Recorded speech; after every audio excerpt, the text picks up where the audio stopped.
प्रिय श्रोताओं, हमने सृष्टि खंड में देखा कि कैसे अहंकार में डूबे दक्ष प्रजापति ने अपनी ही पुत्री सती को खो दिया और कैसे वीरभद्र ने उनका यज्ञ विध्वंस कर दिया। अब कथा उस मोड़ पर आती है जहां उस विध्वंस के बाद प्रेम को फिर से जन्म लेना है।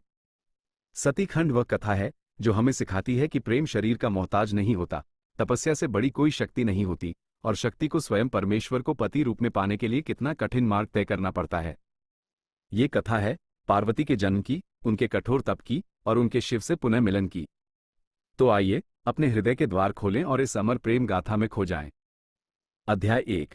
शिव विषाद और सती का पुनर्जन्म का संकल्प काव्य। जब प्रेम का बंधन टूटता है तो योग भी डोले, विरह की ज्वाला में स्वयं महाकाल रोले। कंधों पर थी सती का शव, नेत्रों में था ताप गहरा, पर उस मृत्यु के पीछे छिपा था प्रेम का सुनहरा पहरा। सुनो उस शपथ को जो आदि शक्ति ने ली कि अगली बार वह तपस्या से शिव को प्राप्त होगी। कथावाचक की शैली में कहानी। प्रिय श्रोताओं, पिछले खंड में हमने देखा कि कैसे दक्ष यज्ञ का विध्वंस हुआ। अब कल्पना कीजिए भगवान शिव की। अपनी प्रिया सती के जली हुई देह को देखकर उनका हृदय विषाद से भर गया। वह वीरभद्र जिसने अभी अभी प्रलय मचाया था, अब शांत हो गए। शिव ने सती के मृत शरीर को अपने कंधों पर उठाया और प्रेम तथा दुख में समाधि तोड़कर संपूर्ण ब्रह्मांड में उन्मत्त होकर घूमने लगे। उनके इस असहनीय दुख से पूरा जगत त्राही त्राही करने लगा। शिव का यह विषाद इतना गहन था कि सृष्टि का संतुलन बिगड़ने लगा। तब भगवान विष्णु ने स्थिति को संभाला। उन्होंने अपने सुदर्शन चक्र से सती के शरीर के टुकड़े किए ताकि शिव का मोह भंग हो सके। सती के शरीर के अंग जहां जहां गिरे वे स्थान शक्तिपीठ कहलाए। शिव अब गहन वैराग्य में डूब गए। वो कैलाश पर्वत पर लौटे और गहरी समाधि में लीन हो गए, मानो उन्होंने संसार से मोह भंग कर लिया हो। इधर सती ने अपनी योग अग्नि से शरीर त्यागते समय ही संकल्प लिया था कि वह अगली बार ऐसा पिता नहीं चुनेंगी और अपनी तपस्या से शिव को पुनः पति रूप में प्राप्त करेंगी। जिज्ञासा भरा वाक्य। सती ने जब पुनर्जन्म लेने का संकल्प लिया तब उन्होंने किसे अपना पिता चुना और उन्हें इस पृथ्वी पर किस नाम से और किस रूप में जन्म लेना पड़ा। अध्याय 2। दक्ष को जीवनदान और पार्वती का जन्म। काव्य। क्रोध की अग्नि बुझी, अब करुणा का दीप जला। जिसने दंड दिया था उसी ने जीवन दे डाला। शिव ने जोड़ा बकरे का सिर, एक नया विधान रचा। तब पर्वतराज के घर शक्ति ने लिया था जन्म नया। चलो देखें उस उत्सव को जब शुभ घड़ी आई थी और पार्वती के रूप में प्रेम ने फिर अंगड़ाई ली थी। कथावाचक की शैली में कहानी। प्रिय श्रोताओं, यज्ञ विध्वंस के बाद देवता और ऋषि बहुत भयभीत थे। उन्होंने ब्रह्मा और विष्णु से प्रार्थना की कि वे शिव को शांत करें और दक्ष को जीवन दान दें ताकि सृष्टि का चक्र चलता रहे। ब्रह्मा और विष्णु ने शिव की स्तुति की। शिव, जो अब शांत हो चुके थे, उनकी दया जागी। उन्होंने दक्ष का कटा हुआ सिर वापस लाने को कहा। जब दक्ष का कटा हुआ मस्तक नहीं मिला तो शिव ने अपनी योगशक्ति से एक बकरे का सिर दक्ष के धड़ पर लगा दिया और उन्हें पुनः जीवित किया। जीवनदान पाकर दक्ष का सारा अहंकार नष्ट हो गया। उन्होंने गहन पश्चाताप किया और शिव की क्षमा मांगी। शिव ने उन्हें यज्ञ पूर्ण करने और प्रजापतियों के बीच कार्य करते रहने का आशीर्वाद दिया। इधर अपने संकल्प के अनुसार सती ने अब पर्वतराज हिमालय और उनकी पत्नी मैना के यहाँ पुत्री के रूप में जन्म लिया। क्योंकि उनका जन्म पर्वत गिरि के घर हुआ, इसलिए उनका नाम गिरिजा पड़ा और उन्हें संसार पार्वती के नाम से जानने लगा। पार्वती के जन्म पर तीनों लोकों में आनंद छा गया। जिज्ञासा भरा वाक्य। पार्वती, जो अब छोटी बालिका थी, उन्हें अपने पूर्व जन्म की कोई स्मृति थी या नहीं, और उन्हें शिव की ओर आकर्षित करने और उनकी सेवा में लगाने का विचार सबसे पहले किसके मन में आया। अध्याय 3। नारद का आगमन और पार्वती का बाल चरित्र। काव्य। स्मृति के पर्दे भले ही जन्म से ढंक जाते हैं, पर पूर्व जन्म के बंधन भाग्यों को जगाते हैं। नारद ने छेड़ा तार और नियति को झुला दिया। शिव की सेवा का मार्ग बालिका को दिखा दिया। चलो देखें कैसे एक दिव्य खेल रचा गया था जब योगेश्वर को पाने का पहला बीज बोया गया था। कथावाचक की शैली में कहानी। प्रिय श्रोताओं, पार्वती बचपन से ही अत्यंत शांत, सुंदर और तेजस्वी थी। उनके भीतर दिव्यता के सारे लक्षण मौजूद थे, पर उन्हें अपने पूर्व जन्म की सती वाली कोई स्पष्ट स्मृति नहीं थी। एक बार देवर्षि नारद कैलाश पर्वत से होकर पर्वतराज हिमालय के महल पहुंचे। नारद जी को तीनों लोकों की घटनाओं का ज्ञान था। नारद जी ने पार्वती के दर्शन किए और उन्हें तुरंत ही पता चल गया कि यह बालिका और कोई नहीं बल्कि सती का पुनर्जन्म है, जिन्हें शिव को पुनः प्राप्त करना है। नारद जी ने हिमालय और मैना को भविष्यवाणी सुनाते हुए कहा, हे पर्वतराज, आपकी पुत्री अत्यंत भाग्यशाली हैं। ये साक्षात आदि शक्ति हैं और इनका विवाह महादेव शिव के साथ होगा। आप इन्हें बचपन से ही तप और शिव सेवा का महत्व समझाएं। नारद जी की प्रेरणा से हिमालय और मैना ने पार्वती को शिव की कथाएं सुनाई और उन्हें कैलाश के निकट ही एक रमणीय कुटिया में भेज दिया, जहां वे शिव की पूजा अर्चना कर सकें। बालिका पार्वती ने पूरे मन से उस एकांत स्थान पर शिवलिंग की स्थापना की और उनकी सेवा में लीन हो गई। जिज्ञासा भरा वाक्य। जब पार्वती ने शिव की सेवा आरंभ की तब शिव कहाँ थे और क्या कर रहे थे, और क्या उन्हें पार्वती के सती होने का ज्ञान था? अध्याय 4। शिव की कठोर समाधि और देवताओं की चिंता। काव्य। जब विराग हो गहरा तो प्रेम भी डर जाता है, योग की ज्वाला में संसार थिर हो जाता है। असुर ने पाया बल। जब योगी ने आंखें मूंद ली तब देवताओं की सांसें हर पल रुक जाती थी। देखो उस दुविधा को, जब सृष्टि का कार्य रुका था और योगी को जगाने का असंभव कार्य ठुका था। कथावाचक की शैली में कहानी। प्रिय श्रोताओं, एक ओर पार्वती थी जो बाल सुलभ भाव से शिव की सेवा में लगी थी, और दूसरी ओर भगवान शिव। सती के देह त्यागने के बाद शिव गहन दुख और वैराग्य में डूब गए थे। वे कैलाश की एकांत गुफा में महासमाधि में लीन थे। वो समाधि इतनी गहन थी कि मानो शिव का चेतन रूप से इस संसार से संबंध टूट गया हो। इस बीच सृष्टि में एक भयंकर समस्या खड़ी हो गई। तारकासुर नाम के एक शक्तिशाली असुर ने तीनों लोकों पर अत्याचार करना शुरू कर दिया। देवताओं को ब्रह्मा जी से पता चला कि इस असुर का वध केवल शिव के पुत्र कार्तिकेय के हाथों ही संभव है। परंतु शिव तो गहन समाधि में लीन थे। उन्हें कौन जगाता? उन्हें जगाने का अर्थ था शिव के क्रोध को झेलना। देवताओं की सभा में ये चिंता छा गई। तब देवताओं के राजा इंद्र ने यह कठिन कार्य प्रेम के देवता कामदेव को सौंपा। जिज्ञासा भरा वाक्य। कामदेव को जब ये जानलेवा कार्य सौंपा गया कि वे शिव की समाधि भंग करें, तो उनके साथ कौन गया और उन्होंने शिव को जगाने के लिए कौन सा गुप्त और अचूक तरीका अपनाया? अध्याय 5।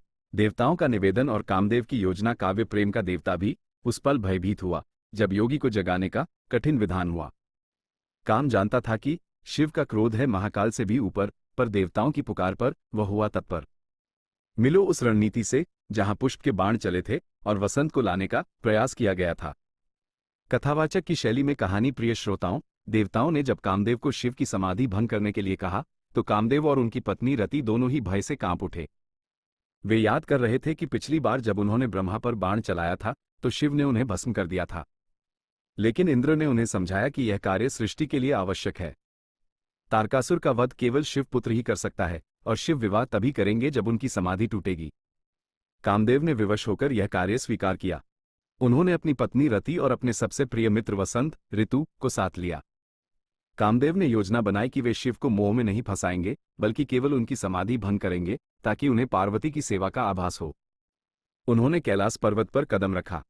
वसंत ने तुरंत ही वहां सर्दी और विरक्ति के माहौल को हटाकर प्रेम और सुगंध का माहौल बना दिया।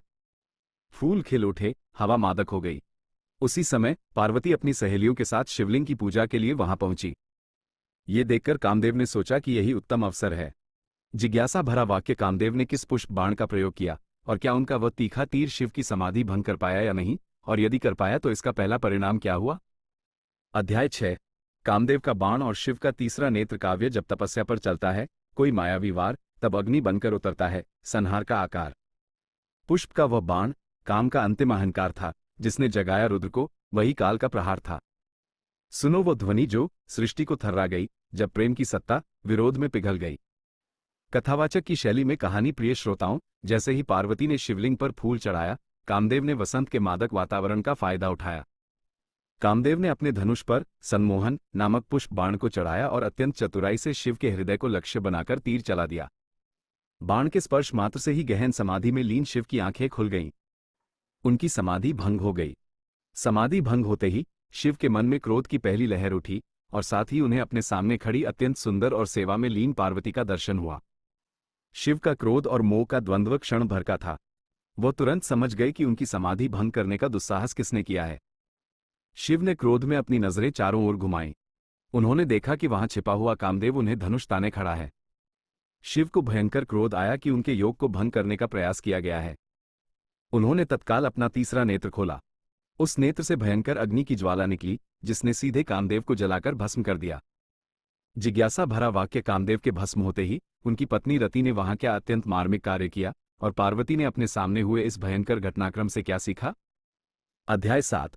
रति का विलाप और पार्वती का वैराग्य। काव्य। जब प्रेम का प्रतीक ही राख बनकर उड़ जाता है तब सांसारिक सुखों से विरक्ति छा जाता है। रति का वह क्रंदन जिसने पत्थर पिघला दिया, पर पार्वती ने तब तपस्या का मार्ग पा लिया। चलो उस निर्णय की ओर जो स्थायी और कठिन था, जिसने आदि शक्ति के चरित्र को अंकित किया था। कथावाचक की शैली में कहानी। प्रिय श्रोताओं, कामदेव के भस्म होते ही उनकी पत्नी रति वहां पहुंची। अपने पति की राख देखकर उनका विलाप आकाश को चीर गया। रति ने शिव के चरणों में गिरकर प्रार्थना की कि वे उनके पति को पुनः जीवित कर दें। शिव ने शांत स्वर में कहा, हे रति, काम ने धर्म के विरुद्ध कार्य किया था, मैंने उसे दंड दिया है, परंतु वो अनंग बिना शरीर के रूप में जीवित रहेगा और संसार में अपना कार्य करता रहेगा। जब भगवान विष्णु धरती पर कृष्ण रूप में अवतार लेंगे तब वो उनके पुत्र प्रद्युम्न के रूप में जन्म लेगा और तुम्हें पुनः प्राप्त होगा। रति दुखी मन से वहां से चली गई। ये सारा घटनाक्रम पार्वती ने देखा। उन्हें दुख हुआ, पर उन्हें गहरा ज्ञान भी प्राप्त हुआ। उन्होंने देखा कि मोह और आकर्षण का मार्ग कितना क्षणिक और पीड़ादायक होता है। उन्हें समझ आया कि शिव केवल आकर्षण से नहीं बल्कि कठोर तपस्या से ही प्राप्त होते हैं। पार्वती ने तत्काल निर्णय लिया कि वे अब राजमहल के सुख साधन छोड़ेंगी और कठोर तप से शिव को पति रूप में प्राप्त करेंगी। जिज्ञासा भरा वाक्य पार्वती ने जब तपस्या का कठिन मार्ग चुना तब उन्होंने अपने माता पिता हिमालय और मैना को कैसे मनाया और उनकी कठोर तपस्या कहाँ और किस प्रकार शुरू हुई।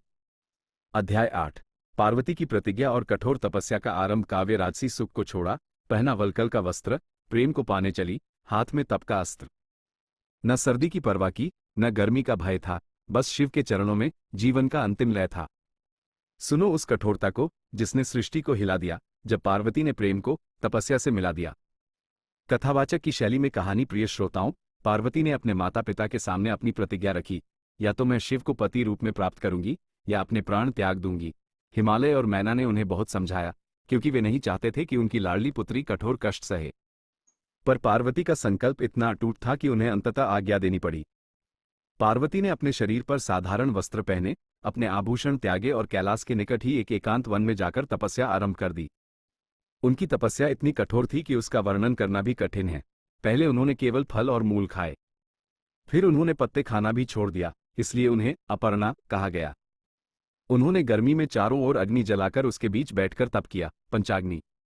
उन्होंने सर्दी में खुले आसमान के नीचे बर्फ में खड़े रहकर ध्यान किया। उन्होंने वर्षों तक अन्न और जल का त्याग कर दिया। पार्वती की इस अद्वितीय तपस्या से तीनों लोग तप्त होने लगे।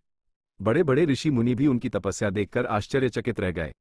जिज्ञासा भरा वाक्य। पार्वती की तपस्या का पहला प्रभाव क्या हुआ, और जब शिव ने उन्हें कष्ट में देखा तब क्या वो तुरंत उनके सामने प्रकट हुई या उन्होंने पार्वती की परीक्षा लेने का निश्चय किया। अध्याय 9। सप्तऋषियों का आगमन और पार्वती की परीक्षा। काव्य। जब तप हो अखंड तो परीक्षा का समय आता है, तब गुरु ही शिष्य का दृढ़ विश्वास बढ़ाता है। सप्तऋषियों ने आकर मोह को जगाने का प्रयास किया, पर सती की पुत्री ने शिव के नाम को अखंड रखा। सुनो वो ज्ञान की बात जिसने भक्त को महान किया और पार्वती के हृदय में विश्वास को प्रदान किया। कथावाचक की शैली में कहानी। प्रिय श्रोताओं, पार्वती की कठोर तपस्या के कारण जब तीनों लोकों में अशांति फैलने लगी तब भगवान शिव का ध्यान भी भंग हुआ। शिव ने मन ही मन पार्वती के प्रेम को स्वीकार कर लिया था, पर वे उनकी भक्ति की अंतिम और कठोर परीक्षा लेना चाहते थे। शिव ने सप्तऋषियों मरीचि, अत्रि, अंगिरा, पुलस्त्य, पुल, क्रतु, वशिष्ठ को पार्वती के पास भेजा। सप्तऋषियों ने पार्वती के पास जाकर उन्हें समझाने का प्रयास किया। उन्होंने शिव की निंदा करते हुए कहा, हे देवी, तुम इतनी सुंदर और राजसी कन्या हो, तुम क्यों एक अशुभ शमशान में रहने वाले अंगहीन कामदेव को जलाने वाले योगी के लिए तपस्या कर रही हो। शिव के पास न घर है, न धन है, न अच्छा रूप है। तुम किसी योग्य और सुंदर देवता जैसे विष्णु से विवाह क्यों नहीं करती। सप्तऋषियों ने जानबूझकर शिव के प्रति अपशब्द कहे ताकि पार्वती क्रोधित हो और उनकी भक्ति की गहराई पता चले। पार्वती का चेहरा क्रोध से लाल हो गया। उन्होंने कहा, आप ऋषि होकर भी ज्ञान की बातें नहीं कर रहे हैं। शिव ही परम सत्य हैं, वे ही सौंदर्य हैं और वे ही कल्याण हैं। आप उनकी निंदा करना बंद करें, वरना मैं अपने प्राण त्याग दूंगी। सप्तऋषियों ने प्रसन्न होकर पार्वती को आशीर्वाद दिया कि उनकी तपस्या सफल होगी। जिज्ञासा भरा वाक्य। सप्तऋषियों के जाने के बाद शिव ने किस ब्राह्मण का रूप धारण किया और पार्वती के पास जाकर उनकी अंतिम और सबसे कठिन परीक्षा किस प्रकार ली। अध्याय 10। शिव का वटु रूप में आगमन और अंतिम परीक्षा। काव्य। जब प्रेम में कोई तर्क नहीं, बस विश्वास शेष हो, तब प्रभु स्वयं ही आते हैं, भले वेश में क्लेश हो। एक वटु ने छेड़ा बात, कहा शिव तो हैं अशुभकारी। तब प्रेम की परिभाषा पार्वती ने दी न्यारी। ये कथा है उस क्षण की जब तपस्या का फल मिला था और शिव के हृदय में सती का प्रेम खिला था। कथावाचक की शैली में कहानी। प्रिय श्रोताओं, सप्तऋषियों की परीक्षा में सफल होने के बाद भी पार्वती अपनी तपस्या में अटल रहीं। उनकी निष्ठा देखकर भगवान शिव अत्यंत प्रसन्न हुए। शिव ने सोचा कि अब उनकी अंतिम परीक्षा ली जाए। उन्होंने एक सुंदर और तेजस्वी वटु, युवा ब्रह्मचारी का रूप धारण किया और उस स्थान पर पहुंचे जहां पार्वती तपस्या कर रही थी। वटु शिव ने पार्वती से कहा, हे सुंदरी, तुम इतनी कठोर तपस्या क्यों कर रही हो? तुम्हारे तप से तो देवता भी डरते हैं। मैं तुम्हारी तपस्या का कारण जानता हूं, पर मुझे आश्चर्य है कि तुम शिव जैसे अयोग्य और भस्म लगाने वाले व्यक्ति को क्यों पति बनाना चाहती हो? क्या तुम खुद को कष्ट नहीं दे रही हो? वटु ने जानबूझकर शिव की घोर निंदा करना शुरू कर दिया। उन्होंने कहा कि शिव अशुभ हैं, भूतों के संगी हैं और उनका कोई कुल नहीं है। पार्वती इस बार क्रोधित नहीं हुई, बल्कि शांत और अटल रहीं। उन्होंने कहा, हे ब्रह्मचारी, तुम जो कह रहे हो वो सब अज्ञान है। तुम शिव के वास्तविक स्वरूप को नहीं जानते। अगर तुम एक पल भी शिव की निंदा करोगे तो मैं यहां से उठकर चली जाऊंगी। मैं तुम्हारी बातें नहीं सुन सकती। पार्वती जैसे ही जाने लगी, वटु ने उन्हें हाथ पकड़कर रोक लिया। वटु तुरंत अपने वास्तविक स्वरूप में प्रकट हो गए।